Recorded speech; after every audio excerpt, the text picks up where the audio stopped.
So hi everybody, thank you for coming out here tonight.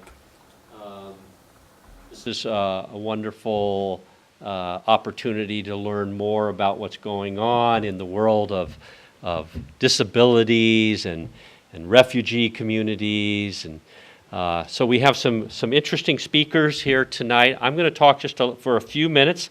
By the way, my name is Robert Miller, and I am a family and patient advocacy advisor with Census Cultural. I've been working with Tata and Census Cultural. Oh my goodness, Tata, it must be 4 or 5 years now, it feels like. In fact, I've been had the great pleasure of traveling now to Iran for 2 trips and traveling around the country and speaking and even driving across the country on our last trip, which was a great experience. Current political issues notwithstanding, I look forward to returning to Iran for another trip sometime here in the not too distant future. But anyway, we're going to talk about a variety of things. We're hoping that our speaker on client rights and so forth will be arriving. We have 2 other speakers who I'll introduce in a moment, and then Dr. Rhonda Hagerman, who is the medical director of the UC Davis Mind Institute, will be arriving a little bit later. She had an event that ends at 6 o'clock over at the Mind Institute, so then she has to make the drive over here. And so she'll be talking about autism and some of the causes and the newer treatments. But before we talk about the speakers, I just want to talk a little bit about Census Cultural, which as I mentioned, I've been honored to be a part of for a number of years now. Census Cultural, I think, is doing some really important work and filling an important gap here in the U.S., and that is making sure that families from a Middle Eastern background, whatever country that may be, and whether they live in the Middle East or they live here in the U.S., have access and knowledge about all of the services that exist in the U.S. and even more so in California about serving children with special needs, whatever that special need is, whether it's autism or one of the other neurodevelopmental disorders or Down syndrome or ADHD or innumerable other kinds of conditions. In California, you're entitled to many services that the state mandates and the federal government mandates, but many people don't know that. And so that's one of the things that Census Cultural is helping address through these talks. And this is our second community talk we've had. We had one last August over at the Mind Institute. Census Cultural is doing a lot of other very important things. I think the Art for Autism work that you've done here in both the U.S. and Iran, Tata, has been very powerful. Brings a lot of awareness about the issue of autism and related neurodevelopmental disorders. By the way, you'll hear that term, neurodevelopmental disorders, frequently. That's kind of an umbrella term for autism and a number of other related conditions. Many, if not most, that have a genetic basis. And Dr. Hagerman's going to talk about that when she arrives here later today. But the Art for Autism exhibitions that you've been doing, Tata, I think have really improved the awareness of autism. And when it comes to autism, of course, the important thing is to get diagnosed early and begin treatment as a very young child. We know that that's crucial for children with special needs, is to get diagnosed at an early age and have treatment begin. Thanks to Tata and Census Cultural, there have been autism workshops in Iran. I've been part of some of those. We've taken behavioral specialists, speech and language therapists, occupational therapists, doctors, psychologists, genetic counselors, and other kinds of therapists to Iran to give these talks, both in Tehran and Isfahan. And in fact, two wonderful international conferences on autism that I've had the honor of being a part of in Tehran, as well as a conference in Isfahan. These conferences are geared for the professional community, the people who serve kids with autism and other neurodevelopmental disorders, as well as for families. And we met with many families there also and told them what is considered state-of-the-art treatment for autism. So thanks to Sensus Cultural, I think slowly but surely, Iran and other Middle Eastern countries are learning from some of the research that goes on in this country and using what we call evidence-based practice. Very important that it's evidence that's scientifically based. Now, having said that, we also learn a lot when we go to other countries. And we were very impressed by what we learned from the scientists and researchers and doctors that we met with in Iran. So it's really a two-way street. And again, Sensus Cultural plays the role in making that happen and in facilitating that. So there were, as I said, workshops and conferences, the autism awareness training at Shiraz University, and then we did a very, very informative event at the Mind Institute last August. And then, in a very exciting development, Sensus Cultural developed signed on to, or I should say UC Davis Mind Institute signed on to a memorandum of understanding with Sensus Cultural that says that the two organizations will work together to exchange academic faculty, okay? Exchange students, exchange of information and knowledge, including articles and publications, and we'll work together on joint or cooperative organization of educational, scientific, and cultural events. Now, we've been working hard to have some Iranian professionals, scientists and doctors come to the Mind Institute for a program that I manage called the International Training Program in Neurodevelopmental Disorders. I don't have to tell you, things have been a little dicey between our two countries recently, so it's been very hard for those professionals to get approval to come here. But we are being persistent, and slowly but surely I think all the administrative tasks are getting accomplished, and I hope that we'll be having some of our colleagues from Iran spending up to a year at the Mind Institute, which is part of the UC Davis Medical Center. A couple other things, Sensus Cultural organized a workshop for the Sacramento Area School District not too long ago, which I think was very productive.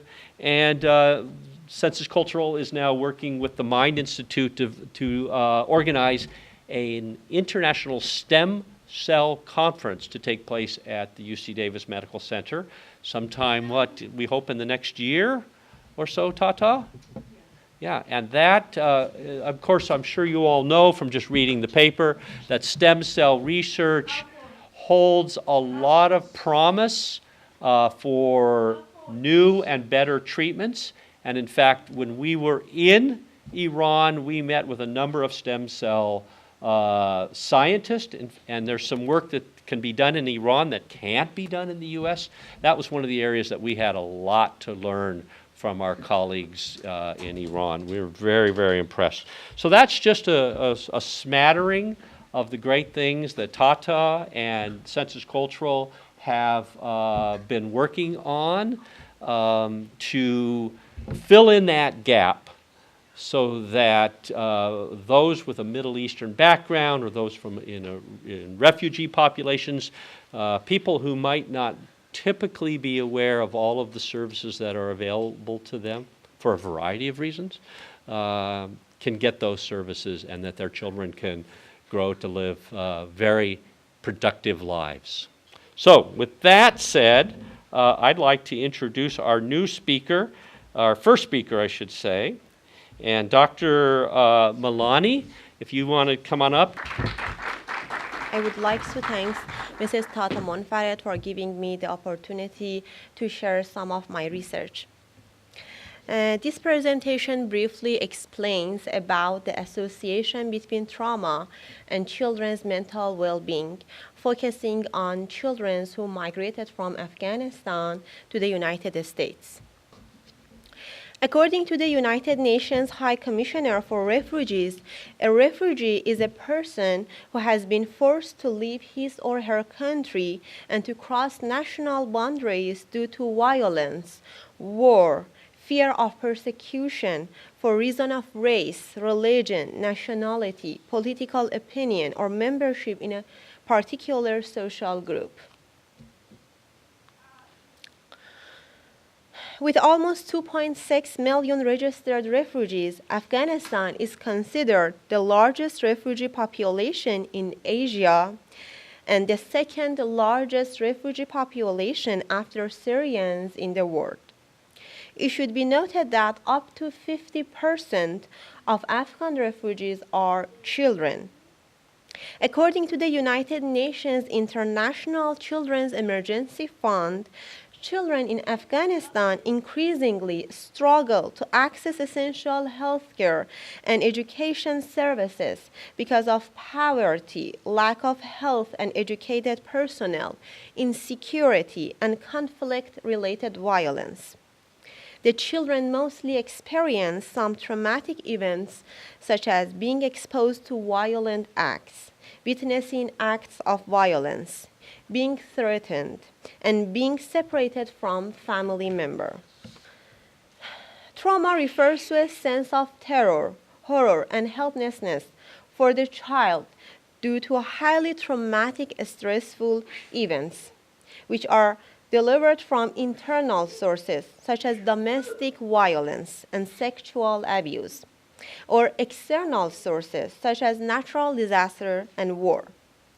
Traumatic events can impair a child's ability to cope with traumatic experiences. The child may feel emotionally, cognitively, or physically overwhelmed. Pre-migration trauma experience such as physical and emotional violence and post-migration stress such as problem of adjusting to culture and a lack or loss of social support can affect children's mental health.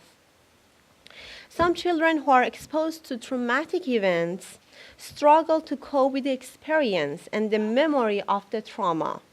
They may develop post-traumatic stress disorder, PTSD.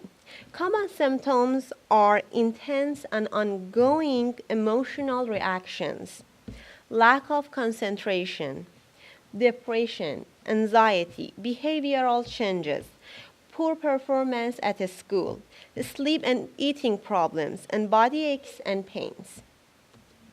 Children and youth are the most vulnerable population for developing psychological symptoms related to continuous security threats such as war and terror. One recent research showed that the gender and age would be affected by traumatic experiences differently. Girls and older children display higher post-traumatic symptoms than do boys and younger children. According to the Department of Children and Families, it has been estimated that at least one potentially traumatic event has been experienced by 60 to 80 children. The way children react towards traumatic events varies by the child's age and developmental level. Children are unique individuals, and they react and process the traumatic event in their own unique ways. Exposure to potentially traumatic events can interfere with children's physical, emotional, cognitive, and behavioral well-being. Children's families and communities can be a protective factor that can help buffer the harmful effects of traumatic experiences.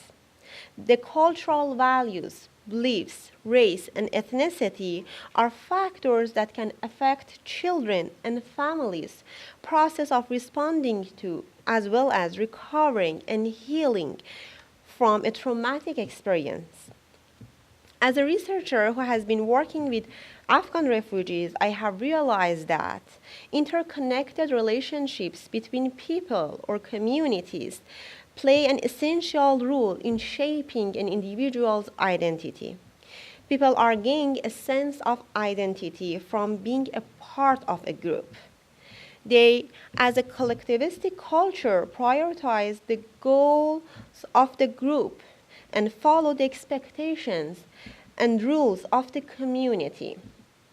Afghan mothers are often reluctant to share personal issues and family matters with strangers or even sometimes with healthcare personnel, as the sharing of struggles in a family with others can bring shame on the household.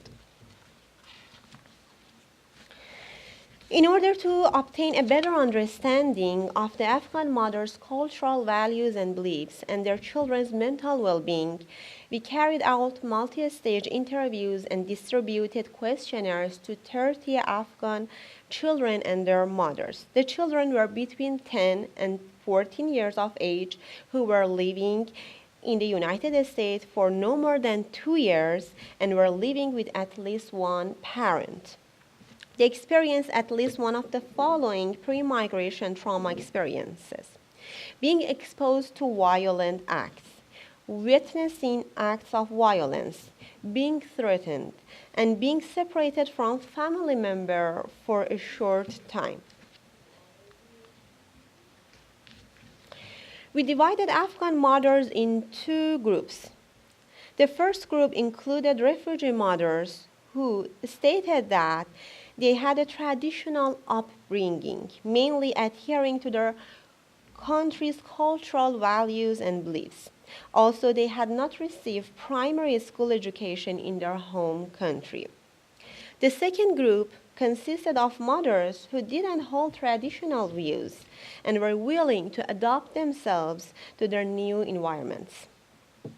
Afghan refugee mothers in the first group were concerned about the inability to pay for their children's living expenses and about supporting their children for the purpose of preserving home country cultural values and beliefs, such as their religion, costume, permissible foods.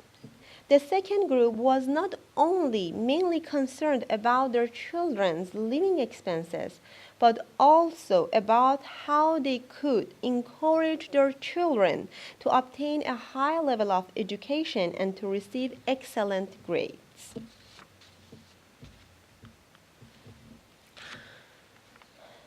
The results show that children from mothers who were in the first group experienced more isolation, sleep problems, and a lack of concentration.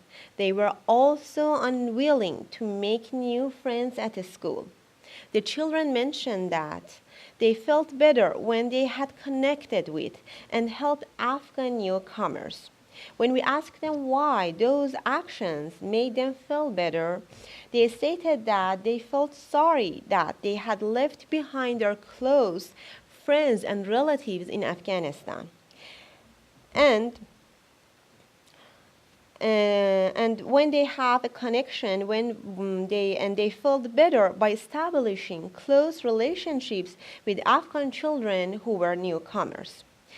We suggest that such feelings experienced by children may be a result of the fact that their mothers occasionally make them feel conscience-stricken by overly emphasizing home country cultural values and by constantly reminding them about the various struggles their relatives experience back home. These factors may bring back traumatic experiences for children. On the other hand, the children in the second group experience more bullying at school, aggression, and stress These two children mentioned that they felt better when they had obtained the highest grade at a school or when they had been wearing American brands at a school.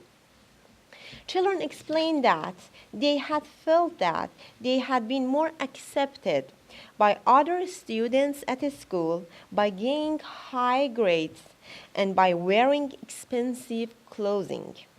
Moreover, they mentioned that their families migrated to the United States so that their children could receive decent education, thereby becoming a source of honor for their families.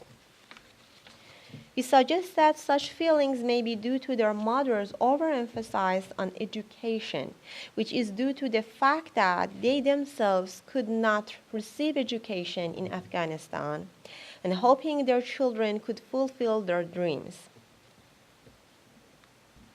Pre-migration trauma experiences coupled with families' certain expectations from their children, in addition to way they present and apply their home cultural values and beliefs, can affect children's mental well-being.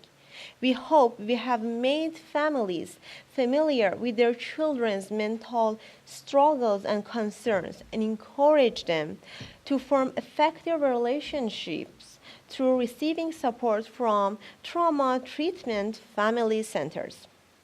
One successful therapy is called PCIT, Parent-Child Interaction Therapy, that is designed to promote positive parent-child relationships and interactions for parents of traumatized children.